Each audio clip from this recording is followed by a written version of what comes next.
എല്ലാ പ്രിയപ്പെട്ട പ്രേക്ഷകർക്കും സ്വാഗതം. നിങ്ങളെ ചിരിപ്പിക്കാൻ വേണ്ടി ഞങ്ങൾ ഇവിടെ റെഡി ആയിട്ടുണ്ട്. സോ ഒരു പുതിയ എപ്പിസോഡിലേക്ക് എല്ലാവർക്കും സ്വാഗതം. ദിസ് ഇസ് കോമഡി നൈറ്റ്സ് വിത്ത് സുരാജ്.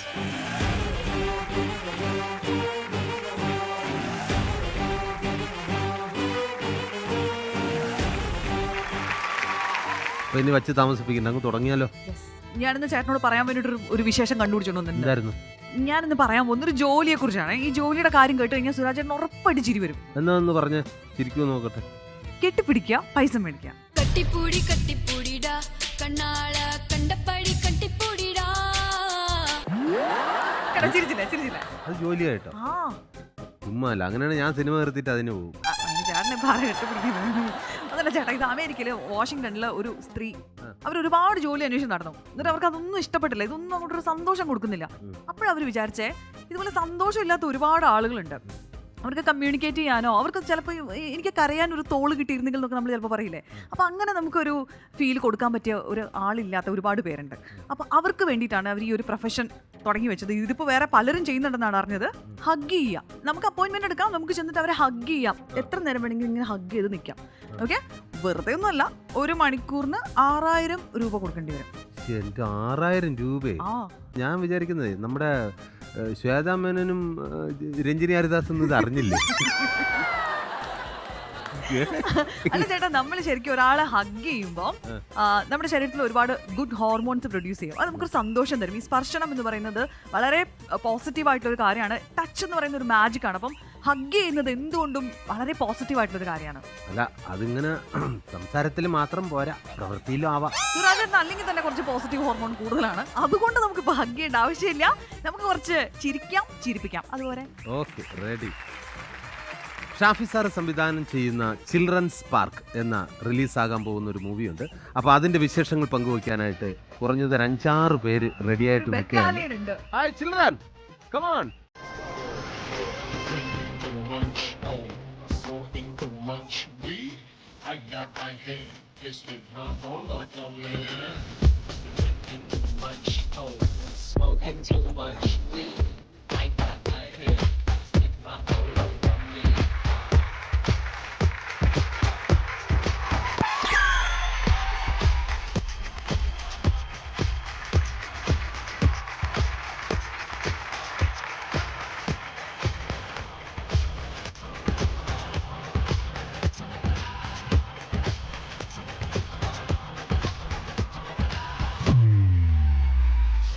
करेंगे सबका स्वागत.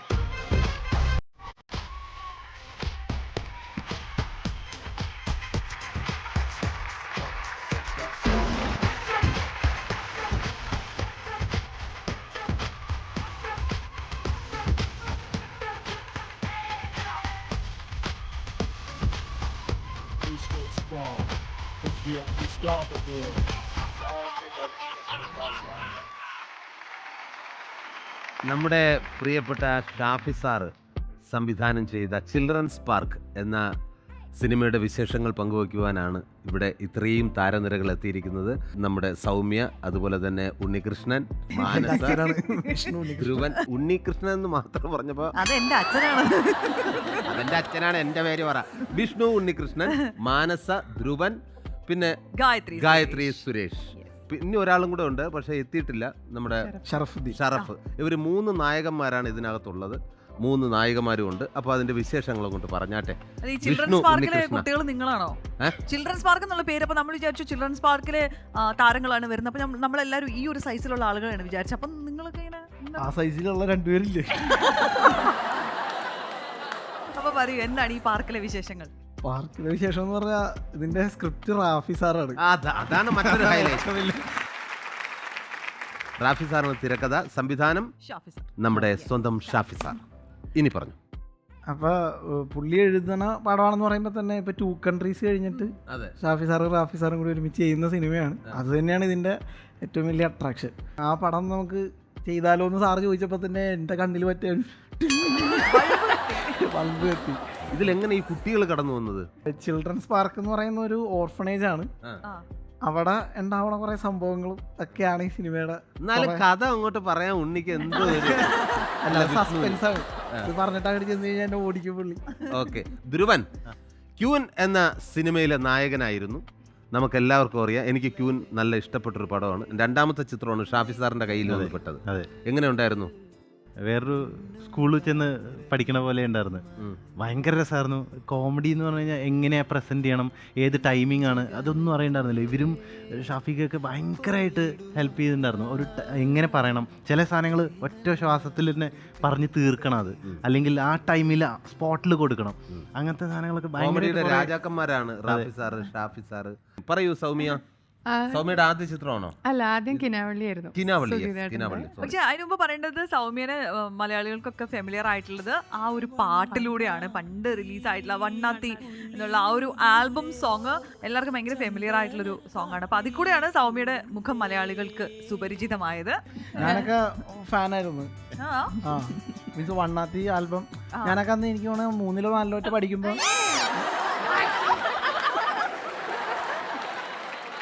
ഈ മാനസയ്ക്ക് വേണ്ടിയിട്ട് ആണെന്ന് തോന്നുന്നു ഈ വിഷ്ണുവിനെ നായകനാക്കിയത് അല്ലേ? വിഗതകുമാരന് രണ്ടുപേരും ഒരുമിച്ചായിരുന്നു. അപ്പൊ ഇതും ഫിക്സ് ചെയ്ത് എല്ലാ സ്ഥലത്തും. ഇനിയിപ്പോ ഇങ്ങനെ പറയുന്ന ഇനി എന്നെ ഒന്നിനോട് ആസ് എ ന്യൂ കമർ ഷാഫി സാറിന്റെ പടം ചെയ്യാൻ പറ്റുന്നതാണ് എല്ലാവരുടെയും സ്വപ്നം. അപ്പം അത് കിട്ടിയതിന്റെ എക്സൈറ്റ്മെന്റിലാണ് ഇപ്പോഴും ഞങ്ങൾ എല്ലാവരും. അടുത്ത് വരാനിരിക്കുന്ന മാനസയുടെ പടവും ഹ്യൂമറാണ് കേട്ടോ. ഉറിയടി പേരിൽ തന്നെ ഉണ്ട്. ഇതിൽ ആരാ ഉറിയടിക്കാൻ പോകുന്നത്? അത് കുടമായിട്ടെങ്ങാനുമാണോ? എന്തായിരുന്നു മാനസ ഉറിയടിയില്? ഉറിയടിയില് അല്ല, ഞാനല്ല ഉറിയടിക്കുന്നത്. നമ്മളെ ഇട്ട് ഇങ്ങനെ അല്ല, അതെനിക്ക് പറയാറിഞ്ഞൂടാ. എന്തായിരുന്നു? നായികയാണെന്നറിയാം. അല്ല, എന്തെങ്കിലും ഒന്ന് ഉറപ്പിക്കേ ആണോ? ഞാനിങ്ങനെ ഒരു ഗവൺമെന്റ് ഓഫീസൊക്കെ ഉള്ള അല്ല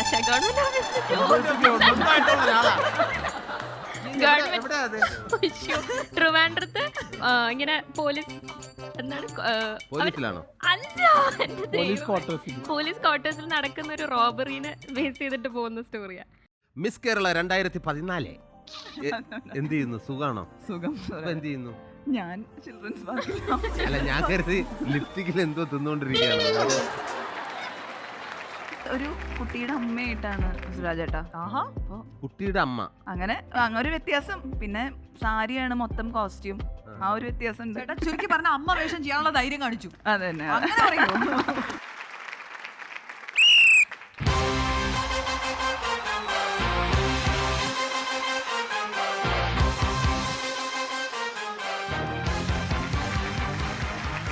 നമുക്ക് ഗെയിം തുടങ്ങാം അല്ലേ? അപ്പൊ സ്ഥിരം പരിപാടി അശോചി താങ്ക് യു. ചോദിച്ചോളൂ. അതെന്താ കയ്യിൽ പിടിച്ചിരിക്കുക കുറച്ച് റെഡ് കാർഡ്? അത് ഇവര് ഉത്തരം പറയാൻ നേരത്ത് ആർക്കാണ് ഉത്തരം അറിയാ അവര് കൈ പൊന്നിക്കണം. അല്ല, ഈ റെഡ് കാർഡ് പൊന്നിക്കണം. ഓക്കെ. ഓക്കെ, നമ്മുടെ ഗെയിം ഇവിടെ സ്റ്റാർട്ട് ചെയ്യാണ്. ഗെയിം എന്താന്ന് വെച്ചാൽ നമ്മുടെ LED വാളില് ഒരു മൂവിയുടെ പോസ്റ്റർ അല്ലെങ്കിൽ നെയിം അവിടെ വന്നിട്ടുണ്ടാവും. ഞാൻ ആ മൂവിനെ കുറിച്ചുള്ള ക്ലൂസ് നിങ്ങൾക്ക് തരും. ആ സിനിമയിലെ സിറ്റുവേഷൻസ് ആയിരിക്കും പറയാം, അല്ലെങ്കിൽ അതിലെ ക്യാരക്ടേഴ്സിന് എന്തെങ്കിലും കാര്യങ്ങളായിരിക്കും പറയാം. അത് വെച്ചിട്ട് നിങ്ങൾക്ക് മൂവി ഏതാണെന്ന് ഐഡന്റിഫൈ ചെയ്യണം. ഐഡന്റിഫൈ ചെയ്ത് അത് ഒന്നാമത്തെ ക്ലൂവിൽ തന്നെ മനസ്സിലാവുകയാണെങ്കിൽ മനസ്സിലായ ആൾക്ക് കാർഡ് പൊക്കാം. അങ്ങനെയാണെങ്കിൽ നിങ്ങൾക്ക് ഇത് പറയാം. പക്ഷെ എന്നിട്ട് ഇത് തെറ്റിപ്പോവാണെങ്കിൽ നിങ്ങൾ ഈ ഗെയിമിൽ നിന്ന് ഔട്ട് ആവും. അപ്പൊ ചെയ്യേണ്ടത് ഒരിക്കലും ബാക്കിലോട്ട് നോക്കരുത്, തിരിഞ്ഞു നോക്കരുത്. അപ്പൊ നമ്മുടെ ഗെയിം ഇവിടെ സ്റ്റാർട്ട് ചെയ്യാൻ പോവാണ്. ആദ്യത്തെ സിനിമയുടെ പേര് വരാൻ പോവാണ്. 5 സിനിമകളുടെ പേരുണ്ടാവും. അപ്പോൾ ഏറ്റവും അധികം സിനിമയുടെ പേര് കൃത്യമായിട്ട് ഐഡന്റിഫൈ ചെയ്യുന്ന ആൾക്കാർക്കും നോർത്ത് റിപ്പബ്ലിക് തരുന്ന ആ ഒരു ഷർട്ട് സമ്മാനമായിട്ട് കിട്ടും. റെഡിയല്ലേ? ഫസ്റ്റ് വരട്ടെ. വന്നു, അങ്ങോട്ട് നോക്കണ്ട. ഓക്കെ, തിരിഞ്ഞു നോക്കാൻ പാടില്ല. ഒരു മൂവിയുടെ ക്ലൂ വന്നിട്ടുണ്ട്. നമ്മുടെ ഓഡിയൻസ് എല്ലാവരും കണ്ടു കഴിഞ്ഞു. അപ്പം ഞാൻ കുറച്ച് ക്ലൂ തരാം. നിങ്ങൾ പെട്ടെന്ന് ഏതാണ് ഈ മൂവി എന്നുള്ളത് ഐഡന്റിഫൈ ചെയ്യാൻ ശ്രമിക്കാം. Okay, clue number 1. കഥകളി മുഴുവൻ കാണാൻ പറ്റിയില്ല അവൾക്ക്. കഥകളി അവൾക്ക് കഥകളി മുഴുവൻ കാണാൻ പറ്റിയില്ല. ശരി, ഉത്തരം പറയും. മണിച്ചിത്രത്താഴ്. അപ്പൊ അടുത്തേക്ക് പോവാം. അടുത്ത മൂവിയുടെ സെക്കൻഡ് വൺ. ചെറുപ്പത്തിൽ തന്നെ ജനിച്ചു വളർന്ന നാട് വിട്ടു പോകേണ്ടി വന്നവന്. അത് കുറെ പേര് പോയി. ശരി, അടുത്ത സെക്കൻഡ് ക്ലൂ. ചെറുപ്പത്തിലെ വർഷങ്ങൾക്ക് ശേഷം വലിയൊരു പണക്കാരനായിട്ട് അവൻ തിരിച്ചു വന്നു.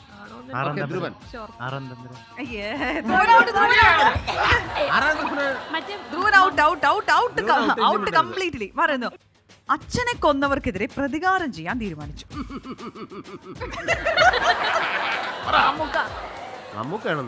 മമ്മൂക്ക ആരെ പ്രതികാരം ചെയ്യാൻ? വിഷ്ണു. രാജമാണിക്യം. നീ പുലിയാണ്. മൂന്നാമത്തെ മൂവി. പൂമുഖപ്പടിയിലെ ചാരുകസേരയിൽ എന്നും അയാൾ ഇരിപ്പുണ്ടായിരുന്നു. പറ, നീ പറഞ്ഞിട്ട് പോയാ മതി. ഇല്ല, ഉറുമ്പ് കടിച്ചതാന്ന്. പറഞ്ഞിട്ട് പോയാ മതി. പടിയില്ല. ബാക്കിലോട്ട് പോകും. അടുക്കള വരാന്തയില് എനിക്ക് രണ്ട് ഇത് ഒരെണ്ണേ പറയാൻ പറ്റുള്ളൂ. ഔട്ട്. സോറി, ഏതാ എനിക്ക് രണ്ട് ഇതുണ്ട്. ആദ്യമേ ജാമ്യം നിക്കണ്. വേണ്ട. ഔട്ടായി. ഇനി ഗായത്രി മിണ്ടാൻ പാടില്ല. അയാളെ കല്യാണം കഴിക്കാൻ അച്ഛൻ സമ്മതിച്ചില്ല. അയാളെ കല്യാണം കഴിക്കാൻ അച്ഛൻ സമ്മതിച്ചില്ല. God father.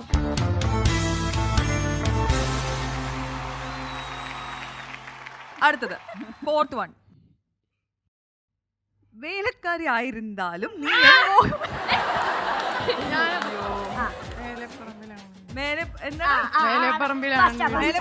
വീട്. ഔട്ടാണെന്ന് പിടി കിട്ടിയല്ലോ. ഓക്കെ, അടുത്ത്. മാതാപിതാ ഗുരു ദൈവം എന്നതായിരുന്നു അവന്റെ ജീവിത സിദ്ധാന്തം. മാതാപിതാ പറഞ്ഞോ. തേർഡ് ക്ലൂ പറയട്ടെ. പെട്രോളിന് വില കൂട്ടിയതിന് ആരൊക്കെയോ അയാളെ തല്ലി. പ്രേമം. തെളിമാനം മഴവില്ലിൻ നിറമണിയും നേരം നിറമാർന്നൊരു കനവെന്നിൽ തെളിയുന്ന ലാസ്റ്റ് വൺ. അപ്പൊ നിങ്ങളൊരു ടൈല് നിൽക്കുകയാണല്ലേ, 2-2 എന്നുള്ളൊരു ടൈല് നിൽക്കുകയാണ്. അപ്പൊ നമുക്കിനി അടുത്തത് നോക്കാം. ലാസ്റ്റ് വൺ ആണ്. അളിയനെ തല്ലി പുറത്താക്കി.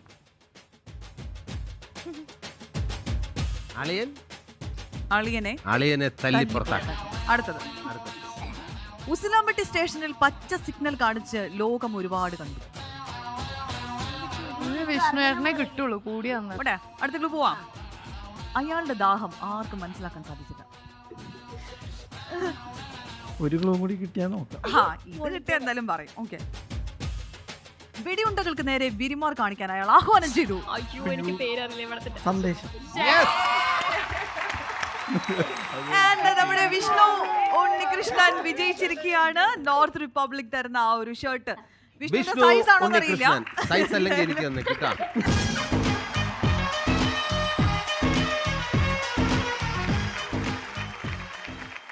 കൂടുതൽ വർത്താനൊന്നും പറയണ്ട, എന്നെ കൊണ്ട് പറ്റൂല. അത് പറ്റത്തില്ലാന്നേ. നിങ്ങളുടെ ഇഷ്ടത്തിന് അങ്ങനെ നടക്കാൻ പറ്റൂലെന്നേ. എന്റെ ഇഷ്ടത്തിന് നടക്കാനത് പറ്റൂല, എന്നെ കൊണ്ട് പറ്റൂല. എന്താ പ്രശ്നം പറ. ഫ്ലോറിൽ വന്നിട്ട് വേറൊരു അത് ചേട്ടാ, ഇത് എന്റെ ഭർത്താവാ. അതാണ് പ്രശ്നം. അല്ല, ഞാനൊരു പാന്റ് മേടിച്ചിടാൻ പറഞ്ഞിട്ട് കേൾക്കുന്നില്ല. ഇത് കണ്ടില്ലേ, ചിത്രക്കിളിക്ക് പാന്റ് ഷർട്ട് ഇട്ട പോലെ നിൽക്കുന്നേ. ഭാര്യ സ്നേഹത്തോട് പറയുന്നില്ല, അതൊക്കെ കറക്റ്റ് ആണ്. തനിക്ക് ഒരു പാന്റ് വാങ്ങിച്ചിട്ടൂടെ? ഇത് സ്നേഹം കൊണ്ടൊന്നും പറയണമെന്നും അല്ല. പിന്നെ 3000 രൂപയുടെ 3 സാരി എടുത്തു കഴിഞ്ഞാൽ 150 രൂപയുടെ ഒരു പാന്റ് ഫ്രീ. ആ സാരി എടുക്കാൻ വേണ്ടിയിട്ടുള്ള ഒറ്റ നമ്പറാണ് ഇവളീ കാണിക്കണേ. എന്നാലും കുഴപ്പമില്ല, ഭാര്യ പറഞ്ഞല്ലേ മേടിക്കും. അതെ. ആണോ? എന്റെ പൊന്നു മോനെ, ആ 3 സാരിയും താമെന്ന് കഴുകി കൊടുക്കുവോ? ഞാൻ തന്നെ അത് കഴുകണം. അതിന് വേണ്ടിയിട്ടുള്ള നമ്പറാണിത്. നല്ല ബെസ്റ്റ് ഫാമിലി. അല്ല, നിങ്ങള് ആരാന്ന് മനസ്സിലായില്ല. എന്താ മനസ്സിലായില്ല?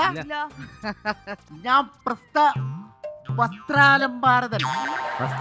വസ്ത്രാലങ്കോരകൻ. അലങ്കോരകനല്ല, വസ്ത്രാലങ്കാരകൻ. അത് തന്നെ. രണ്ടായാലും മൂപ്പരൊന്ന് തന്നെ. പാവാട ബിജു. പാവാട ബിജു. ഭാര്യ എന്ത് ചെയ്യുന്നു? ഹൗസ് വൈഫാണോ? മുഖത്തൊക്കെ ഇങ്ങനെയൊക്കെ ചോദിക്കാമോ? അതങ്ങനല്ല, ഞാൻ ഹൗസ് വൈഫാണോ എന്ന് ചോദിച്ചതാ. അതെന്തോന്നത്? ഹൗസിൽ ഒരു വൈഫ്, പുറത്തൊരു വൈഫ്.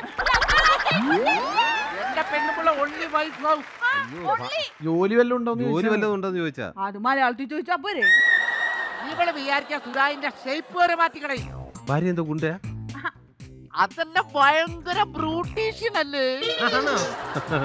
അതെ അതെ, എത്ര മെനകെട്ട മുഖം കിട്ടിയാലും ഞാൻ നല്ല മിടുക്കനാക്കി കൊടുക്കും. എന്നാ പിന്നെ അത് അങ്ങോട്ടൊന്ന് ചെയ്തൂടെ? അതൊന്ന് ശരിയായി കൂടെ? അയ്യോ, ഇതെന്റെ മാക്സിമോ.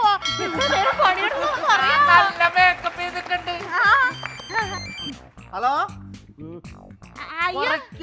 കുറയ്ക്കാം പ്ലീസ് വെയിറ്റ്, ഞാൻ കുറയ്ക്കാം. എന്ത് കുറയ്ക്കാന്നാ പറയുന്നേ? ഒരു ചാനലിലെ അവതാരികയ്ക്ക് ഇട്ടിരിക്കണ കോസ്റ്റ്യൂമിന്റെ അളവൊന്ന് കുറയ്ക്കണോന്ന്. ഓക്കെ, നിങ്ങളാണ് ആ ചാനൽ അവതാരികയ്ക്ക് വേണ്ടി? ചാനൽ അവതാരിക്ക് വേണ്ടി ഞാൻ കോസ്റ്റ്യൂം കൊണ്ടുവന്നു, അത് കുറയ്ക്കാം.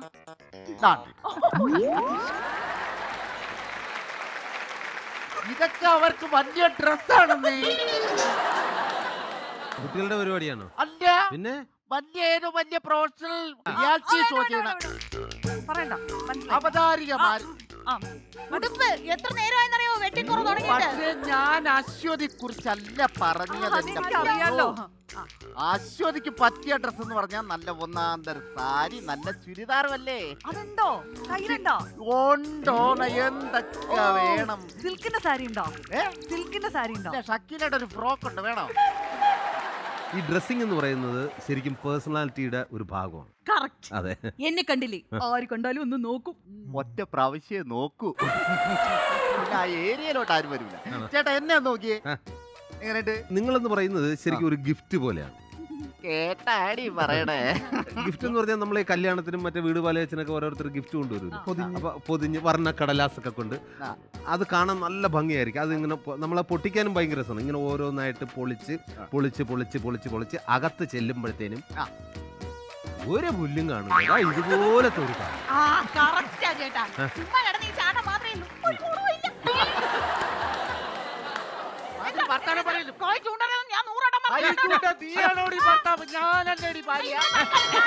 ഇതുപോലത്തെ ഒരു നിങ്ങൾ എന്താ ഇപ്പൊ ഇവിടെ എന്താ പ്രശ്നം? എന്താണ് പ്രശ്നം? ഞാൻ ഇവിടെ വലിയൊരു വർക്കിന് വേണ്ടിട്ട് വന്ന. ഏത് വർക്കാ? ജോഷി സാറിന്റെ വർക്ക്.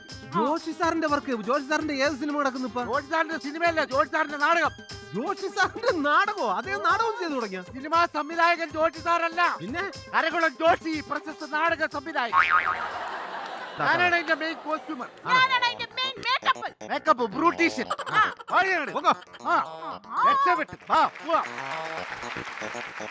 ഇവിടുന്ന് രണ്ടുപേരെ നമ്മുടെ ജോഷി സാറിന്റെ നാടക ക്യാമ്പിലേക്ക് പോയിട്ടുണ്ട്. അവരുടെ അവസ്ഥ എന്താണെന്നുള്ളത് നമുക്കൊന്ന് കണ്ടിട്ട് വന്നാലോ? സർഗവേദികളെ, സ്വർഗഭൂമികളെ, യവനികമൊഴിയുകയായി, ജീവിതമുഖപടമെഴുതുകയായി, കാലം കഥകളിൽ. ഹലോ, അങ്ങനെ തന്നെ ചെയ്താ മതി, അങ്ങനെ തന്നെ ചെയ്താ മതി. അത് മതി.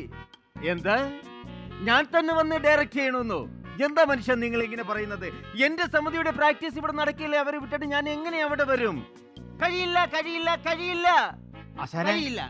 കഴിയില്ല എന്നല്ല പറയണ്ടത്, പിന്നെ കഴിവില്ല എന്ന് പറയണം.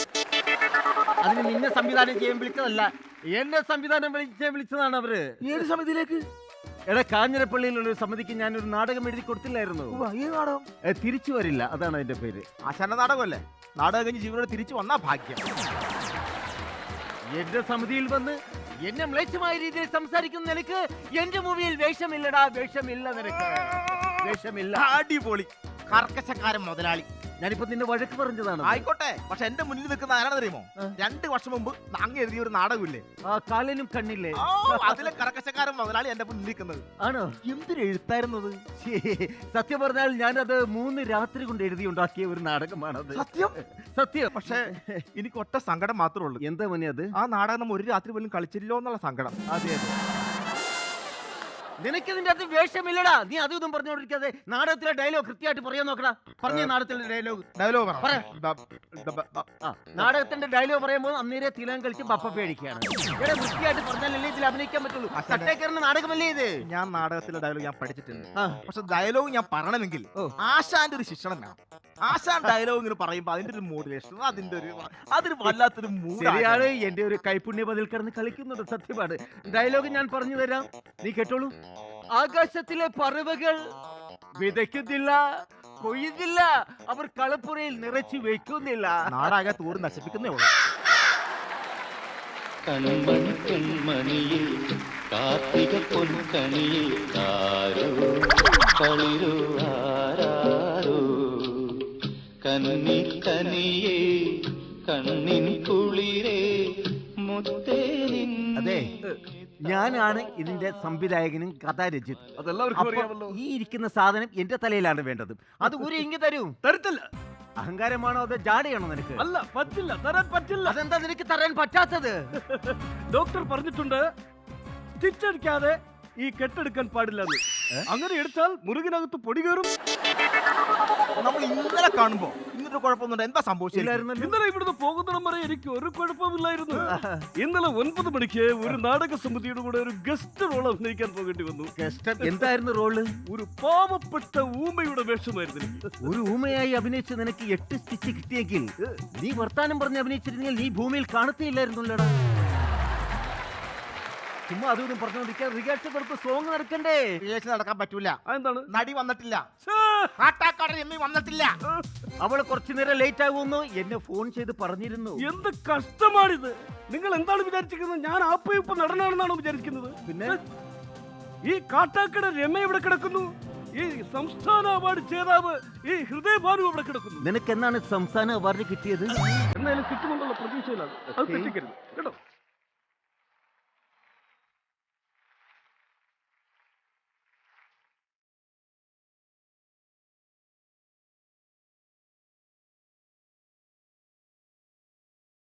എന്താ ലേറ്റ്? അത് റിഹേഴ്സൽ തുടങ്ങാൻ നിനക്കറിയില്ലേ? ആശാനെ, ഞാൻ ഓട്ടയ്ക്കാണ് വന്നത്. 150 രൂപ കൊടുത്തേക്കാം. എന്നാ പിന്നെ ആയിക്കോട്ടെ, ആ സോങ് തന്നെ നമുക്ക് ആദ്യം തുടങ്ങാം. അവിടെ ഇല്ലേ റിഹേഴ്സൽ തുടങ്ങാൻ വരട്ടെ. എനിക്ക് ശമ്പളം കൂട്ടിത്തരണം ഈ വർഷം. എന്നെ ചേർത്തല ജൂബിലിന്ന് വിളിച്ച്, ഓച്ചറ നിളയെന്ന് വിളിച്ച്, കാളിദാസ കലാകേന്ദ്രത്തിൽ നിന്ന് വിളിച്ച്. ആശാൻ തന്നെ പറ, ഞാൻ എവിടെ നിക്കണം എന്റെ ആശാനെ? ആദ്യം ഒന്ന് നിലത്ത് നിൽക്കും. ആദ്യം നിങ്ങളുടെ സോങ് നടക്കട്ടെ. ശാരദാംബരം ചാരു ചന്ദ്രികാധാരയിൽ മുഴുകിയിടവേ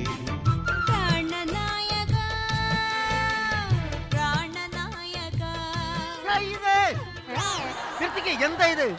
നീ ചെയ്യേണ്ടതെല്ലാം അവൻ ചെയ്യുന്നു, അവൻ ചെയ്യേണ്ടതെല്ലാം നീ ചെയ്യുന്നു. നിങ്ങളിൽ ആരാണ്? നിങ്ങൾ ആരാണ്?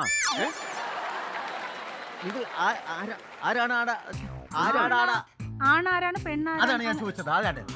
കണ്ടാലറിയില്ലേ? ഞാനാണ് ആണ്. എന്നിട്ട് പെണ്ണ് ചെയ്യുന്നില്ല നീ ചെയ്യുന്നു, ആണ് ചെയ്യുന്നില്ല നീ ചെയ്യുന്നു. ഇങ്ങനെയാണ് ഒരു ഉണ്ടാക്കേണ്ടത്. സംഭവം തിരിഞ്ഞു പോയി മൊത്തത്തിൽ തലപ്പെടക്കാനായിരുന്നു. സോ എന്താ മിസ്റ്റേക്ക് ആണ്? സോറി. അപ്പോൾ നമുക്ക് തമിഴാശാനെ അതാരേ തമിഴാശാൻ? ആശാൻ പണ്ട് തമിഴ്നാട്ടിൽ നാടകം പഠിക്കാൻ പോയില്ലേ? തമിഴിൽ ആരാണ്ട് വിളിക്കുന്നു. നിനക്ക് കുറച്ച് തമിഴ് അറിയാലോ. തമിഴ് തന്നെ മറുപടി പറയൂ. രമ്യ പേசுறேன். யாரு? രാജമൗലി വിളിക്കുന്നു. അതാരത്? അങ്ങനെ ഒരു ആളെ കുറിച്ച് ഞാൻ ഇതുവരെയും കേട്ടിട്ടുള്ളൂ. രാജമൗലവി എന്ന് പറഞ്ഞ ഒരാളാണ്. നല്ല ഒരു ആത്മീയ പ്രഭാഷകനാണല്ലോ പുള്ളി.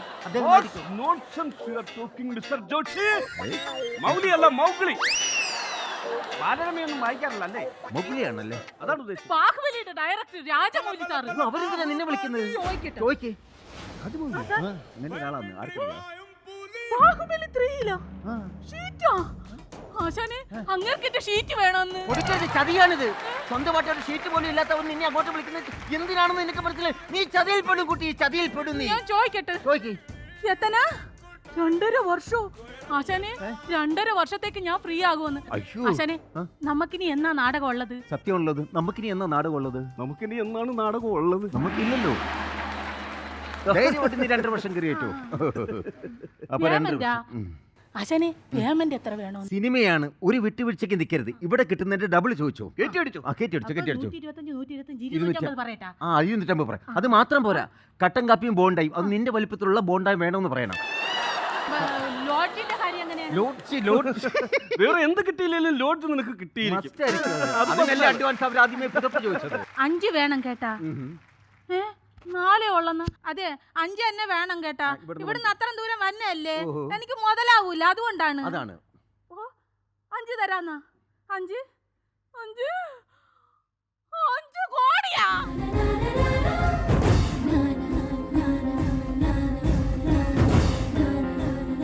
5 തരാന്നാ. 5 കോടിയാ.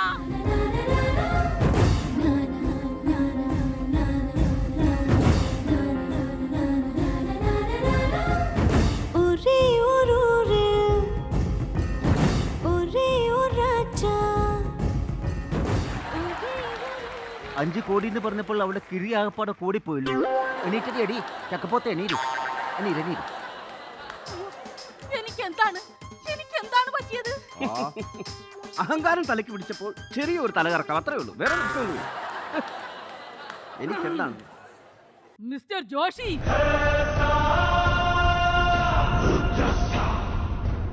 എന്തിനാണ് നീ എന്നെ പെണ്ണിന്റെ സൗണ്ടിൽ മാറ്റി വിളിക്കുന്നത്? ഞാനല്ല. ഏ? ഞാനല്ല. പിന്നെ ആരാ? കള്ളനില്ല. മിസ്റ്റർ ജോഷി, ഇന്ന് വൈകിട്ടത്തെ ഫ്ലൈറ്റിൽ തന്നെ ഞാനങ്ങ് ഹൈദരാബാദിലേക്ക് പറക്കും. എന്താണ്? വീട്ടിൽ ഇലവെട്ടി ചോറുണ്ടെന്നവളാ വൈകിട്ടത്തെ പ്ലേറ്റിൽ അങ്ങാണ്ട് ഉണ്ടാക്കാൻ പോകുന്നു. അതെന്തെങ്കിലും ആകട്ടെ, ഞാൻ അവിടെ ചെന്നിട്ട് പ്രഭാസും അനുഷ്കയും തമന്നയായിട്ട് അങ്ങനെ ജോളി അടിച്ച് നിൽക്കുമ്പോൾ നിങ്ങളിവിടെ നാട്ടുകാരുടെ ആട്ടും തൊപ്പും കേട്ട് പരിഹാസ കഥാപാത്രങ്ങളായി നിൽക്കും. അപ്പോൾ ഞാൻ എൻ്റെ 2-3 ക്ലിപ്സ് എന്തിന്റെ പേരിൽ, സഹതാപത്തിന്റെ പേരിൽ എൻ്റെ 2-3 ക്ലിപ്സ് അയച്ചു തരും. നീ ക്ലിപ്പ് അയക്കാണ് പഴയത് അയക്കണ്ട, അത് ഞാൻ കണ്ടു മടുത്തതാ. പുതിയത് എന്തെങ്കിലും ഉണ്ട് അത് അയച്ചാൽ. അവരായിട്ട് സിനിമയിൽ അഭിനയിച്ച ക്ലിപ്പ് അയച്ചു തരുമെന്ന്. ആ പ്രതീക്ഷയും പോയി. ആ, ഇത് പറയുന്ന എൻ്റെ പേര് മറക്കണ്ട, കാട്ടാക്കട രമ്യടാ.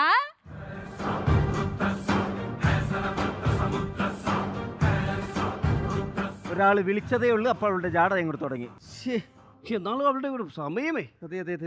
ആശാനെ രമ്യ കളിച്ചിട്ടാണ് പോയത്. എന്താ കാര്യം? കളിച്ചിട്ടല്ല, അത് ഗോൾ അടിച്ചിട്ട് പോവുകയാണ്. എന്താണ്? മറ്റേ ആള് പടത്തിലേക്ക് അഭിനയിക്കാൻ വിളിച്ചു. മറ്റേയാളാ? മറ്റേ എന്താ ഇയാളുടെ പേര്? ചാറ്റബാബുലി. അത് തന്നെ.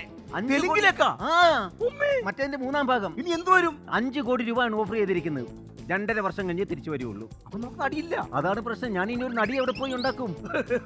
അത് കൊടുത്ത് വിഷമിക്കണ്ട, കസ്റ്റഡിയിൽ ഒരാളുണ്ട്. ഞാൻ നടിയാണ് ഉദ്ദേശിച്ചത്, അല്ലാതെ എന്നെ കൊണ്ട് വെറുതെ പറയിപ്പിക്കരുത്. ഞാൻ പറഞ്ഞേക്കാം. അതെ, ആശാന്റെ വിഷമം ഞാൻ മനസ്സിലാക്കുന്നു. ഇവിടെ നടി ഇല്ലെങ്കിൽ ആ നടിയെ ഞാൻ കൊണ്ടുവരും. കിടുക്കാച്ചി നടിയെ. സത്യം. ആശാനെ ഞെട്ടിക്കും. ആണോ? പിന്നെ അതാണ്. നീ പോയി നടിയെ റെഡി ആയിക്കൊണ്ട് വാ. എന്റെ ആശാനെ ഇവനെ കൊണ്ട് ഇതൊക്കെ നടക്കൂ? ഈ പറഞ്ഞ കാര്യം നടക്കും, പക്ഷെ അഭിനയം അത് അവനെ കൊണ്ട് ജീവിത കാലത്ത് നടക്കുകയില്ല. ആ ഒരു കുറവേ അവനുള്ളൂ. അപ്പോൾ നമുക്ക് നാടകത്തിന്റെ റിഹേഴ്സൽ തുടങ്ങണമെങ്കിൽ എന്തൊരു കഷ്ടമാണിത്. എന്താ ഇത്? എപ്പോഴും 24 മണിക്കൂർ അങ്ങ് റിഹേഴ്സൽ ചെയ്യിപ്പിക്കുവാണോ നിങ്ങള്? ഞാനെന്താ പോത്തോടോ വല്ലവാടോ? ഒരു മനുഷ്യനല്ലേ? എടാ, എന്റെ നാടകമാണ് ഇത്. എന്റെ കുടുംബക്ഷേത്രത്തിൽ അവതരിപ്പിക്കുന്ന നാടകമാണ്. അപ്പൊ അത് പഠിക്കട്ടെ നീ. എന്ത് കുടുംബക്ഷേത്രം? ഒരു കാര്യം ചെയ്യൂ, നിങ്ങൾ എന്നോടെങ്കിലും പറ, ഈ നാടകത്തിന്റെ പേരെന്താണ്? കുത്തുപാള. കുത്തുപാള? എന്താണ് കഥ? എന്താണ്? ഇതിലെ നായകന് ഒരു 15 കുട്ടികളുണ്ട്. അത് നീയാണ് ചെയ്യുന്നത്. 15 കുട്ടികളുള്ള നായകനാണ് ഞാൻ അല്ലേ? നാടകത്തിന്റെ പേരെന്താന്ന് പറഞ്ഞു? കുത്തുപാള. കുത്തുപാള എന്നുള്ളത് മാറ്റണം. പിന്നെ എന്താ? വിത്തുകാളെ നാക്കണം. അത് നിങ്ങൾ തന്നെ ചെയ്താൽ മതി, എന്നെ കൊണ്ട് പറ്റില്ല. ഞാൻ വിട്ടേച്ച് പോയി കഴിഞ്ഞാൽ നീ അഡ്വാൻസ് വാങ്ങിച്ചത് ഇവിടെ കൊണ്ട് വെച്ചിട്ടേ പോകാവുള്ളൂ. അതവിടെ അതാണ്. ഈ അഡ്വാൻസിനല്ലേ തളച്ചിടുവാണല്ലോ ഭഗവതി ദേവി. നീ കൂടുതൽ കളിക്കേണ്ട. തൂലിക പടവാളാക്കിയവനാണ് ഞാൻ. ആ തൂലിക പിടിച്ചു വാങ്ങി ഈ പൊട്ട വയറെ ഞാൻ കുത്തി കയറ്റിത്തരാൻ ഞാൻ പറഞ്ഞു. നീ കുത്തോടാ എന്നെ? ഞാൻ കുത്തും. കുത്തോടാ നീ എന്നെ? കുത്തും. കുത്തിയല്ല നീ.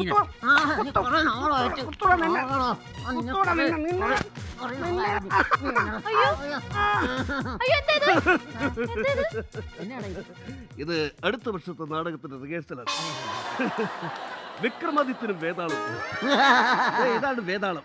മിസ്റ്റർ വേതാളം, ഒന്നിറങ്ങും. എന്റെ മുതുക് അവതാളത്തിലാകാറായി. ഈ ജ്യൂസ് കുടിച്ചോ? ജ്യൂസ് കുടിക്കൂ. എങ്ങനെയുണ്ട്? സൂപ്പർ. അതല്ല, ജ്യൂസ് എങ്ങനെയുണ്ടെന്ന്. രണ്ടും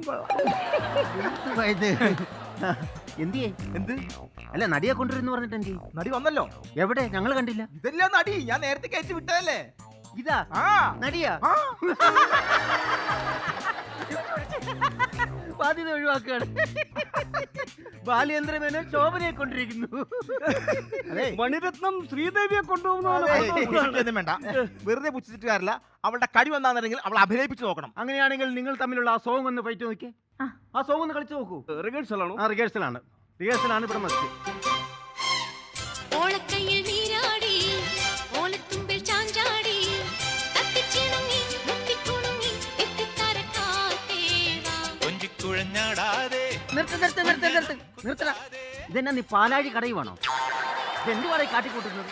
പക്ഷെ കുട്ടി നന്നായിരുന്നു, നല്ലതായിരുന്നു, നല്ല ടൈമിംഗ് ആയിരുന്നു. കുറച്ചുകൂടി ഒന്ന് ഇമ്പ്രൂവ് ആകാനുണ്ട്. ഇനിയിപ്പോ അടുത്ത എന്താന്ന് വെച്ചാൽ നമ്മൾ കാമുകനെ കാണുമ്പോൾ ഉണ്ടാകുന്ന ഒരു എന്താണത്? വീർപ്പുമുട്ടലുണ്ട്. ആ ഒരു സീനോടെ ഒന്ന് പഞ്ച് ചെയ്തൊന്ന് അഭിനയിച്ച് കാണിക്കാം. ഓക്കെ, ചെയ്യൂ. നടക്കും. വീർപ്പം മുട്ടു. ആ മുട്ടിക്കോ. അങ്ങനെ നിൽക്കില്ല. അത് മതി. അതിന്റെ അപ്പുറത്തേക്ക് പോകണ്ട. അത് മതി. അതെ, ശ്വാസം മുട്ടാണ്. വലിവിന്റെ അസുഖമുണ്ട്. സ്പ്രേ എടുത്തോണ്ട് പാടാ. നിങ്ങൾ എന്തൊരു തോന്നിവാസമാണ് ഈ പറയുന്നത്? എന്നാ ഒരു പെങ്കൊച്ചവിടെ നിന്ന് ശ്വാസം മുട്ടുമ്പോൾ നിങ്ങൾ സ്പ്രേ അടിച്ച് ഈ സുഗന്ധം പരത്തിക്കൊണ്ട് എങ്ങോട്ട് പോവാണ്? എന്റെ പൊന്നേടാ, അതല്ല, ഈ വലിവ് വരുമ്പോ വായിലടിക്കുന്ന ഒരു സ്പ്രേ ഉണ്ട്. ദേ ഇത് അടി, കണ്ടോ? അതടിച്ചാൽ അന്നേരം വലിവ് മാറും. വലിവ് മാറാൻ സ്പ്രേ അടിച്ചാൽ മതി. അത് മതി. എന്നാൽ ചാലും ഇവിടെ അടിച്ചല്ലേ, ഇവിടെ വരെ വലിയുന്നുള്ളൂ, മുന്നോട്ട് പോകുന്നില്ല. ഇവിടെ മാറിയെന്നേ. നന്നായിരുന്നു കേട്ടോ, നല്ല ടൈമിംഗ് ആയിരുന്നു, ബെസ്റ്റ് ടൈമിങ്. നമ്മുടെ മറ്റുള്ളവരൊക്കെ വെച്ച് നോക്കുമ്പോ എന്താ അതല്ലേ, ഒരുപാട് മേളിലാണ് കുട്ടീൻ ചെയ്തത് കേട്ടോ. നല്ല അഭിനയമായിരുന്നു. ഇതിനു മുമ്പ് ഒരുത്തി ഇവിടെ ഉണ്ടായിരുന്നു, ഒരു രംഭ, ഒരു മൂദേവി. അതെ അതെ അതെ. മുഖത്തെന്തെങ്കിലും വരണമെങ്കിൽ ജനറേറ്ററിനകത്തുകൊണ്ട് കറണ്ട് അടിപ്പിക്കണം, എന്നാൽ പോലും മുഖത്തൊന്നും വരില്ല. ടൈമിംഗ് എന്ന് വെച്ച് കഴിഞ്ഞാൽ എന്തൊരു ടൈമിംഗ് ആണ് നമ്മുടെ രമ്യയുടെ. ടൈമിംഗ് എന്ന് വെച്ചാൽ അതാണ് ടൈമിംഗ്, രമയുടെ ടൈമിംഗ് ആണ് ടൈമിംഗ്. അല്ലേ രമേ? ഇതാണോ ചേട്ടൻ പറഞ്ഞ ആ മൂദേവി? ആര് പറഞ്ഞു? ചേട്ടനെ കുറിച്ചും പറഞ്ഞില്ലേ? ശ്രീദേവി എന്നാണ് പറഞ്ഞത്. അല്ല, നീ മൂദേവി എന്നാ പറഞ്ഞു, ഞാൻ കേട്ടോ. 2 പ്രാവശ്യം പറഞ്ഞു. അല്ല, ഞാൻ ശ്രീദേവി എന്നാണ് പറഞ്ഞത്. അല്ലടാ, നീ മൂദേവി എന്നാടാ പറഞ്ഞത്. എല്ലാവരും കേട്ടത്. അല്ല, ഇതെന്നാ അങ്ങ് പോയിട്ട് എന്തായി? 2.5 വർഷം കഴിഞ്ഞിട്ട് ഒരു പറഞ്ഞത് 2.5 മിനിറ്റ് കൂടി ഷൂട്ടിംഗ് തീർത്താൽ എന്താ എന്താ പറ്റി? അവർക്ക് വേണ്ടത് ശരിക്കും രമ്യ കൃഷ്ണനെ, രമ്യനല്ല. അല്ല, ആ കോർഡിനേറ്റർക്ക് നമ്പർ മാറി വിളിച്ചു. എടി, നീ കണ്ട സ്റ്റാൻഡിൽ നിൽക്കുന്നവർക്കൊക്കെ നമ്പർ കൊടുത്താൽ ഈ അനുഭവം ഉണ്ടാകും, അതുകൊണ്ട് കൊടുക്കരുത്. എന്നെ ഈ നാടകത്തിൽ തിരിച്ചെടുക്കണം. അതെങ്ങനെ പറ്റും? ഒരു കുട്ടിയുടെ റിഹേഴ്സൽ ചെയ്തത് കറക്റ്റ് ആയിട്ട് ചെയ്തു വന്നു, ഇനി എങ്ങനെ എടുക്കാൻ പറ്റും? പറ്റില്ല, പറ്റില്ലത്. ഞാനതിന് സമ്മതിക്കത്തില്ല. തന്നെയുമല്ല, ഞാനും ബിന്ദുവായിട്ടുള്ള ആ ഒരു കെമിസ്ട്രി ഇങ്ങനെ വർക്ക്ഔട്ട് ആയിക്കൊണ്ടിരിക്കുകയാണ്. അല്ലേ ബിന്ദു? എല്ലായിടത്തും ഇത് തന്നെ ഉള്ളല്ലോ. എന്റെ പാട്ട് സീനിൽ ഞാൻ തന്നെ തുള്ളും. നിന്റെ താളത്തിന് തുള്ളാനായിട്ട് എന്റെ പട്ടി പരിപാടി. ഞാനല്ലേ അഡ്വാൻസ് മേടിച്ചത്, എനിക്ക് അഭിനയിക്കണം. ഞാനിവിടെ സമിതി അഡ്വാൻസ് മേടിച്ചിട്ടുണ്ട്, ഞാൻ ഇവിടെ തന്നെ അഭിനയിക്കാൻ പറ്റില്ല.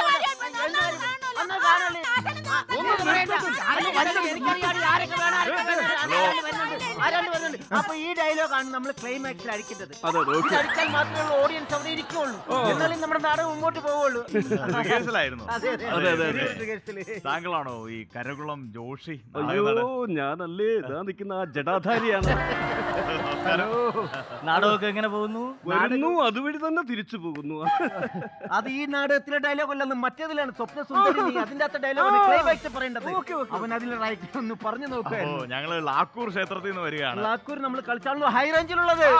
ഞങ്ങൾ വന്ന് കളിച്ചായിരുന്നു, അവിടെ വന്ന് ഞങ്ങൾ കളിച്ച് കയറ്റി വെച്ച് ഒരു മാറ്റം തന്നെ ഞങ്ങൾ കളിച്ച് ഞങ്ങളെ ഞെട്ടിച്ചു, സത്യം ഞെട്ടിച്ചു. ഈ വർഷം വേണ്ടത് നമുക്ക് നമ്മുടെ ക്ഷേത്രത്തിലല്ല, ശരിക്കും എവിടെയാണ്? ശരിക്കും ഇത്തവണ നിങ്ങൾ നാടകം കളിക്കേണ്ടത് ഹൈദരാബാദിലാണ്. ഹൈദരാബാദിൽ? ഹൈദരാബാദിൽ. അപ്പൊ ഐശ്വര്യമായിട്ട് ഇതങ്ങോട്ട് വാങ്ങിക്കും, നാടകത്തിന്റെ അഡ്വാൻസ് ആണ്.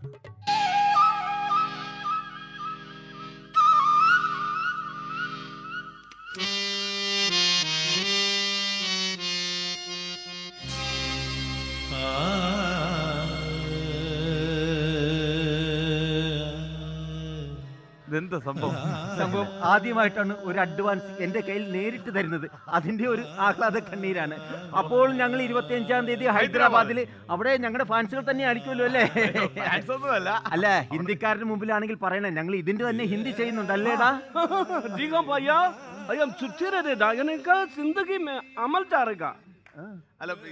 കണ്ടോ, ഇതുപോലെ ചെയ്യും ഞങ്ങള്. ഹിന്ദി വേണ്ട, മലയാളം തന്നെ മതി. അപ്പൊ നമ്മൾ ഇവിടെ വന്നു, അവിടെ ഹൈദരാബാദിൽ നടത്തുന്നു. പിന്നെ കഴിഞ്ഞ പ്രാവശ്യം നിങ്ങൾ ലാക്കൂർ ക്ഷേത്രത്തിൽ കഴിച്ചല്ലോ, നടത്തിയായിരുന്നു. അത് ശരിക്കും ഭഗവതി ക്ഷേത്രമായിരുന്നു. അതെ അതെ, വിളിച്ച വിളിപ്പുറത്തെത്തുന്ന ഭഗവതിയായിരുന്നു. അതെ അതെ, ഞങ്ങൾ കേട്ടു. പക്ഷെ നാടകം കഴിഞ്ഞ് ഞങ്ങൾ വന്ന് വിളിച്ചായിരുന്നു, പക്ഷെ കണ്ടില്ല. നിങ്ങളുടെ നാടകം കഴിഞ്ഞിട്ട് ഞങ്ങളും നാട്ടുകാരൊക്കെ വിളിച്ചിട്ടും ഭഗവതി വിളി കേൾക്കുന്നില്ല. അതെന്താ അങ്ങനെ? എന്താ കാരണം എന്നറിയാൻ വേണ്ടി ഞങ്ങൾ ഒരു ദേവപ്രശ്നം നടത്തി. അപ്പോഴല്ലേ അറിഞ്ഞത് നിങ്ങൾ കഴിഞ്ഞ പ്രാവശ്യം നാടകം കളിച്ചതിന്റെ അന്ന് തന്നെ ദേവി പിണങ്ങി നേരെ ഹൈദരാബാദിലേക്ക് പോയി. ഇപ്പൊ അവിടെ ഒരു ക്ഷേത്രത്തിലാണ്. അപ്പൊ ഇത്തവണ നിങ്ങൾ ഹൈദരാബാദിൽ പോയി നാടകം കളിച്ചാൽ ഉറപ്പായിട്ടും ദേവി തിരിച്ച് അവിടുന്ന് പിണങ്ങി ഇവിടെ വരും എന്നുള്ള കാര്യം ഷുവറാ. അപ്പം ദേവി അവിടെ നിന്ന് വന്ന് ഇവിടെ വന്നു കഴിഞ്ഞാൽ ഞങ്ങൾ അവിടെ, നിങ്ങളെ അവിടെ കൂട്ടക്കുരുതി. നമ്മുടെ അടുത്ത വർഷം നാടകത്തിന്റെ പേര് കിട്ടി. എന്താ കിട്ടിയത്? പ്രിയ സദസ്, ജൂഡാധ്യവാരം മുതൽ ഞങ്ങൾ വേദിയിൽ അവതരിപ്പിക്കുന്നു കൂട്ടക്കുരുതി.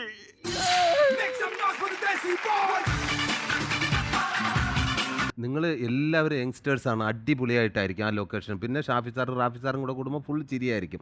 എന്തൊക്കെയാണ് അവിടെ നടന്ന സംഭവങ്ങൾ ഒന്ന് പറയുന്നത്? 100ഓളം കൊച്ചു കുട്ടികൾ ഈ സിനിമയിലുണ്ട്. അതല്ലേ ഹൈലൈറ്റ്, ചിൽഡ്രൻസ് പാർക്ക്. 100ഓളം കൊച്ചു കുട്ടികളാണ്. എന്റെ അമ്മ ഇതെങ്ങനെ മേച്ചു ഡയറക്ടർ? സാറ് ഭയങ്കര കൂളായിട്ട് എല്ലാം ഹാൻഡിൽ ചെയ്യണ വേണം. ഇത്രയും പിള്ളേരെയൊക്കെ രസകരമായിരുന്നല്ലേ പിള്ളേരുമായിട്ടൊക്കെ? നല്ല രസമായിരുന്നു. ഈ കഥയിലുള്ള പോലെ തന്നെയാണ്. ലാസ്റ്റൊക്കെ ഈ പിള്ളേരായിട്ട് എല്ലാവരും ഭയങ്കര അറ്റാച്ച്മെന്റ് ആയി. എത്ര ദിവസം അറ്റാച്ച്മെന്റ് കൂടി കൂടി വിഷ്ണുവിന്റെ ചിക്കൻ ബോക്സ് വരെ കിട്ടി. അത് എന്ന് വെച്ച് കഴിഞ്ഞാല് നമ്മളെ ഷൂട്ട് തീരാൻ പിന്നെയും 10-15 ദിവസമുണ്ട്. അപ്പോൾ ഇടയ്ക്ക് ഒരു പയ്യൻ വന്നിട്ട് എൻ്റെ കൂടെ നിന്ന് തോളത്ത് കയറി നിന്നിട്ടൊക്കെ ഭയങ്കര ഫോട്ടോ എടുപ്പ്. എന്നിട്ട് ചേട്ടാ ഞാൻ പോണേണ് ചേട്ടാ എന്ന് പറഞ്ഞിട്ട് ഒരു പയ്യൻ. ഞാൻ ചോദിച്ചാൽ അല്ലടാ ഇനിയുണ്ടല്ലോ 10-15 ദിവസം, നീ എന്താ പോണേന്ന് വെച്ചപ്പോൾ എനിക്ക് ചിക്കൻ ബോക്സ് ആണ് ചേട്ടാ.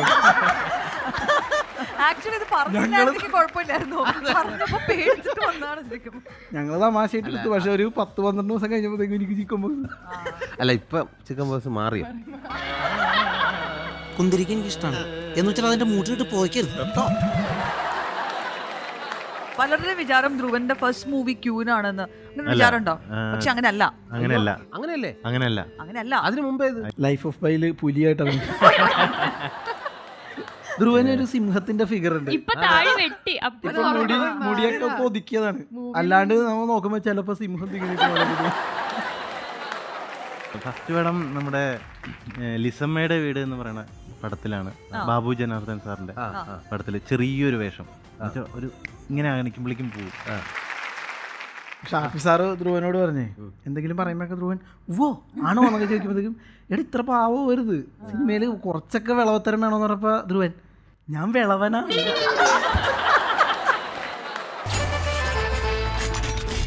നമ്മളെല്ലാവരും സെലിബ്രിറ്റിയാണ്. ഇനി ഒരു സെലിബ്രിറ്റിയെ ഞാൻ ഇങ്ങോട്ട് ക്ഷണിക്കുകയാണ്. ഓൺലൈനിലൂടെ ശ്രദ്ധേയനായ ഒരു ട്രാവലർ ബ്ലോഗറുണ്ട്. അദ്ദേഹത്തിനെ നിറഞ്ഞ കയ്യടിയോടുകൂടി ഇങ്ങോട്ട് ക്ഷണിക്കുന്നതിന് മുമ്പ് നിങ്ങൾ ആദ്യം ഇവിടെ ഇരുന്നു.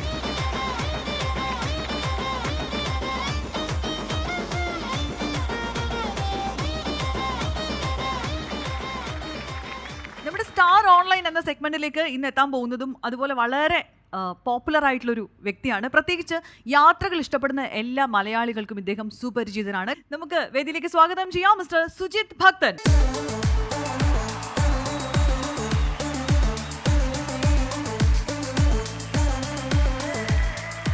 സുജിത് ഭക്തൻ ഇദ്ദേഹമാണ് ആ ട്രാവൽ ബ്ലോഗർ. എവിടെയാ സ്ഥലം? പത്തനംതിട്ടയാണ്. വീട്ടിലാരൊക്കെ ഉണ്ട്? വീട്ടിൽ അച്ഛൻ, അമ്മ, അനിയൻ, വൈഫ്. ഈ യാത്രകളൊക്കെ എങ്ങനെയാണ് തുടങ്ങിയത്? ഇത് യൂട്യൂബിലേക്ക് ഇത് അപ്ലോഡ് ചെയ്യണമെന്നൊക്കെ തോന്നിയ ഇത് എങ്ങനെയാണ്? കഴിഞ്ഞൊരു 10 വർഷമായിട്ട് ഞാൻ ബ്ലോഗിംഗ് ആണ് എൻ്റെ പ്രൊഫഷൻ.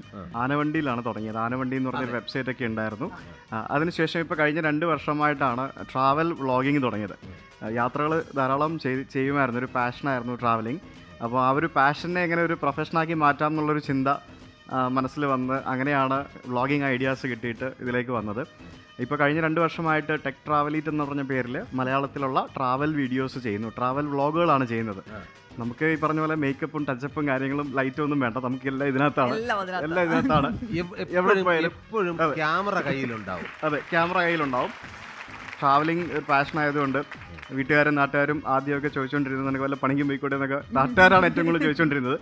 അപ്പം ഇപ്പം ഇത് തന്നെയാണ് പണി ചേട്ടാ എന്ന് അങ്ങോട്ട് പറയാനുള്ളൊരു തൻ്റെ ഇടം ആയിട്ടുണ്ട്. അത് വളരെ സന്തോഷമുണ്ട്.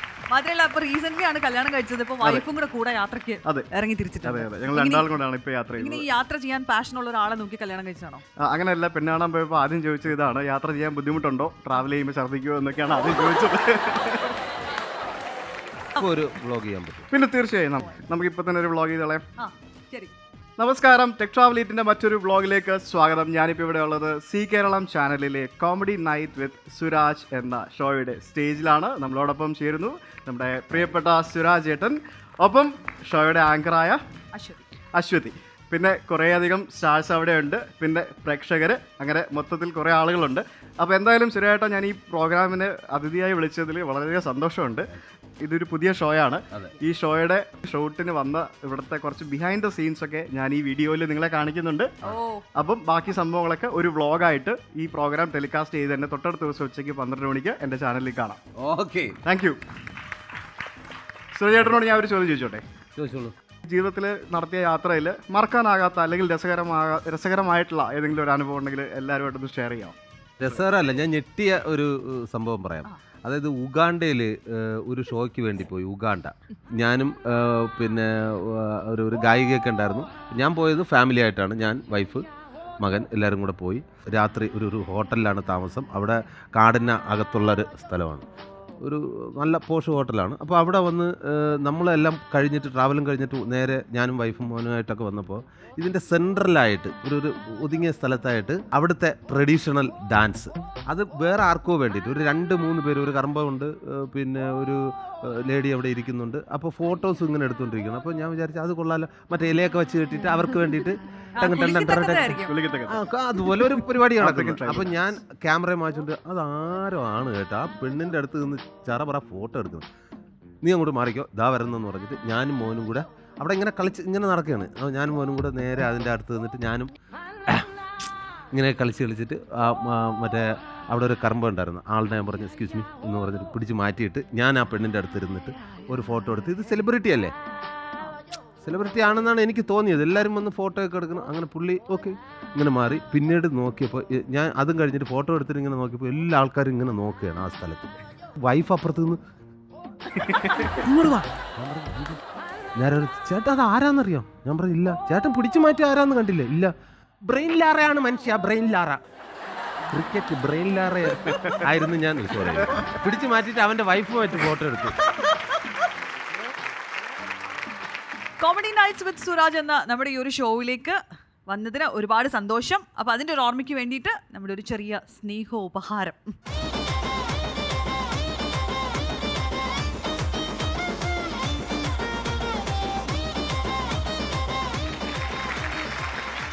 ഷാഫി സാർ സംവിധാനം ചെയ്ത ചിൽഡ്രൻസ് പാർക്ക് ഇപ്പോൾ റിലീസാകാൻ പോവുകയാണ്. മിക്കവാറും ഏപ്രിലായിരിക്കും അല്ലേ? ഏപ്രിൽ ആകണമെന്നാണ് ആഗ്രഹം. കാരണം ഇദ്ദേഹത്തിൻ്റെ യമണ്ടൻ പ്രണയകഥയും അപ്പോഴാണ് റിലീസ്. അപ്പോൾ എന്തായാലും അതിനൊരു ഡേറ്റ് നോക്കിയിട്ട് ഏപ്രിലിൽ തന്നെയാണ് റിലീസ്. എൻ്റെ വിഷ്ണു ഈ തിരക്കഥയിൽ ഇങ്ങനെ നിൽക്കാനാണോ അതോ നായകനായിട്ട് നിൽക്കാനാണോ ഏറ്റവും കൂടുതൽ ഇഷ്ടം? അഭിനയിക്കാൻ വേണ്ടിയിട്ടാണല്ലോ നമ്മൾ ആദ്യമായിട്ട് എഴുതിയത് ഞങ്ങൾ. അതെ, അഭിനയിക്കാനാണ് താല്പര്യം. അപ്പോൾ ഇനി എഴുതണില്ല എന്ന് എഴുതും. ഇതിൻ്റെ ഇടയ്ക്ക് എന്തായാലും ചെയ്ത 2 പടവും സൂപ്പർ ഹിറ്റാണ്. ഇനി അതിനുശേഷം 3ാമത്തത് സൂപ്പർ ബമ്പർ ഹിറ്റിലേക്ക് പോട്ടെ എന്ന് ഞാൻ അങ്ങേയറ്റം ആഗ്രഹിക്കുന്നു. കാരണം ഞാനും അതിനകത്തുണ്ട്. അപ്പോൾ ചിൽഡ്രൻസ് പാർക്കിൻ്റെ വിശേഷങ്ങളെക്കുറിച്ച് നിങ്ങൾക്ക് ചിൽഡ്രൻസിന് എന്തെങ്കിലും പറയാനുണ്ടോ? അല്ല, എന്തായാലും നമുക്ക് ഫാമിലി ആയിട്ട് ചിരിക്കാനും എൻജോയ് ചെയ്യാനും പറ്റണ ഒരു ഉഗ്രൻ സിനിമയാണ് ചിൽഡ്രൻസ് പാർക്ക്. എല്ലാവരും കാണണം, പ്രോത്സാഹിപ്പിക്കണം. ഇപ്പം തന്നെ നല്ല സന്തോഷത്തിലാണ് ഇവരെല്ലാവരും. ഇതിനേക്കാൾ സന്തോഷത്തോടെ ചിരിയോടെ അടുത്ത എപ്പിസോഡിൽ കണ്ടുമുട്ടാം എന്ന ശുഭപ്രതീക്ഷയോടുകൂടി തൽക്കാലം ഞങ്ങളെല്ലാവരും വിട പറയുന്നു. ബൈ.